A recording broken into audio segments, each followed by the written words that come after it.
Avec vous Christophe Dansette. Bonjour Christophe. Bonjour Pauline. Donald Trump a signé il y a quelques jours son grand texte budgétaire adopté par le Congrès. Et parmi les priorités, une explosion des moyens alloués à sa politique anti-immigration. C'est l'un des marqueurs les plus forts de ce Big and Beautiful Bill, comme il aime l'appeler. 170 milliards de dollars sur 4 ans pour renforcer la lutte contre l'immigration illégale. Concrètement, ça signifie 75 milliards de dollars pour les agences comme ICE, qui est la police anti-immigration aux États-Unis, dont 45 milliards de dollars pour agrandir les centres de détention et près de 30 milliards de dollars pour les expulsions. Un objectif clair, doubler les capacités d'enfermement pour atteindre entre 100 000 et 125 000 lits et surtout le recrutement de 10 000 agents supplémentaires, ce qui ferait d'ICE la plus grande force policière intérieure du pays devant même le FBI. Le problème, c'est que depuis le retour à la Maison-Blanche de Donald Trump, cette politique anti-immigration est fortement critiquée. Par les ONG, par les médias américains aussi, qui dénoncent des détentions arbitraires, y compris de citoyens américains, souvent d'origine latino, arrêtés sans motif clair, parfois détenus sans procès dans des centres comme celui-ci, qui commence à se faire un nom, Alligator, Alcatraz, en Floride. Un mémo interne d'ICE révélé cette semaine par le Washington Post interdit désormais, dans certains cas, les libérations sous caution d'immigrés illégaux en attente de passer devant un juge. Le message, là aussi, il est clair. Tolérance zéro et conséquences sur le terrain. Bien, il y a un climat de peur qui s'installe. Dans des villes comme Los Angeles, travailleurs et clients préfèrent parfois rester chez eux. Reportage de notre correspondant à Los Angeles, Wassim Cornet. Au cœur du quartier de la mode à Los Angeles, les rafles migratoires ont vidé les rues. Autrefois bondé de clients à la recherche de bonnes affaires, Santee Alley n'est plus qu'un enchaînement de rideaux métalliques tirés et de commerçants inquiets. Les gens ont peur de venir parce qu'ils pensent que la police migratoire va les embarquer.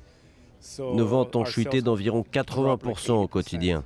Il est 13h lorsque Ronald encaisse sa première vente, bien loin du rythme nécessaire pour s'en sortir. Une journée correcte aujourd'hui, c'est $300. Ça fait 15 t-shirts. Et là, c'est le premier. Il m'en reste 14 à vendre pour faire une journée normale.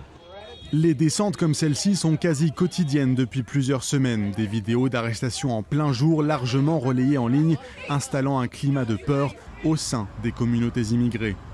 10% des habitants du comté de Los Angeles sont sans papier et ils sont nombreux désormais à éviter les quartiers à forte population latino où les petits commerces tenus par des immigrés sont un pilier d'une économie locale estimée à 1000 milliards de dollars.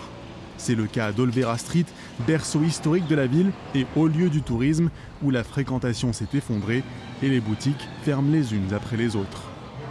Dès que les rafles ont commencé à passer à la télé ou sur les réseaux, d'un coup, c'est devenu une rue fantôme ici. Pour les commerçants installés depuis longtemps, c'est une crise de plus à encaisser. On tient à peine le coup, personne ne sait quoi faire. Tout le monde se dit, on a survécu au Covid, aux incendies, et maintenant ça. Qu'est-ce qu'on est censé faire ? Et ce climat de peur touche désormais tout l'État. Un rapport récent indique que les expulsions massives pourraient coûter jusqu'à 275 milliards de dollars à l'économie californienne. Voilà pour Los Angeles, mais à l'échelle nationale, Christophe, cette politique anti-immigration peut avoir un coût économique très important ?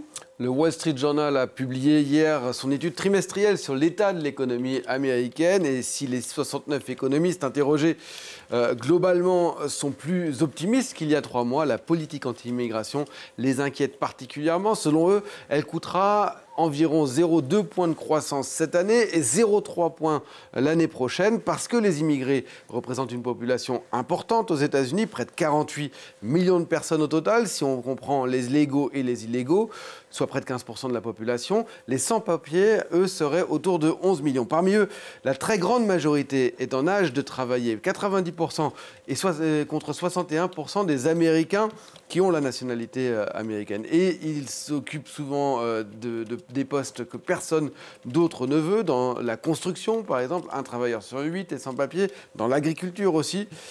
Une main-d'œuvre bon marché, et donc sans eux, eh bien, certaines filières menaceraient de s'effondrer. Une main-d'œuvre qui paie des impôts également, qui contribue à la croissance du pays parce qu'elle consomme. Et je finis d'ailleurs avec ce chiffre anecdotique, mais assez révélateur. La maison mère de la marque de bière Corona a enregistré récemment une baisse de ses ventes, une baisse due, selon la direction, à ce climat anti-immigration.